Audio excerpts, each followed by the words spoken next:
एक आदमी के दो पुत्र थे, राम और श्याम।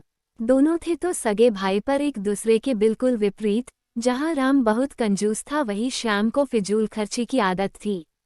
दोनों की पत्नियां भी उनकी इस आदत से परेशान थीं। घरवालों ने दोनों को समझाने के बहुत प्रयास किए, पर ना राम अपनी कंजूसी छोड़ता और ना ही श्याम अपनी फिजूल खर्ची से बाज आता। एक बार गांव के करीब ही एक सिद्ध महात्मा का आगमन हुआ।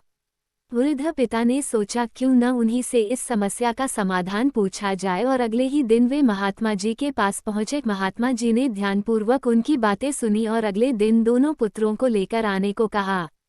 पिताजी तय समय पर पुत्रों को लेकर पहुंच गए। महात्मा जी ने पुत्रों के सामने अपनी बंद मुट्ठियां घुमाते हुए कहा, बातो यदि मेरा हाथ हमेशा के लिए ऐसा ही हो जाए तो कैसा लगेगा? पुत्र बोले, ऐसे में तो ऐसा लगेगा जैसे कि आपको कोढ़ हो। अच्छा, अगर मेरे हाथ हमेशा के लिए ऐसे हो जाएं तो कैसा लगेगा? महात्मा जी ने अपनी फैली हथेलियां दिखाते हुए पूछा। जी, तब भी यही लगेगा कि आपको कोढ़ है। पुत्र बोले। तब महात्मा जी गंभीरता से बोले, पुत्रों, यही तो मैं तुम्हें समझाना चाहता हूँ। हमेशा अपनी मुट्ठी बंद रखना यानी कंजूसी दिखाना, या हमेशा अपनी हथेली खुली रखना यानी फिजूल खर्ची करना एक तरह का कोढ़ ही तो है। हमेशा मुट्ठी बंद रखने वाला धनवान होते हुए भी निर्धन ही रहता है, और हमेशा मुट्ठी खुली रखने वाला चाहे जितना भी धनवान हो उसे निर्धन बनते समय नहीं लगता।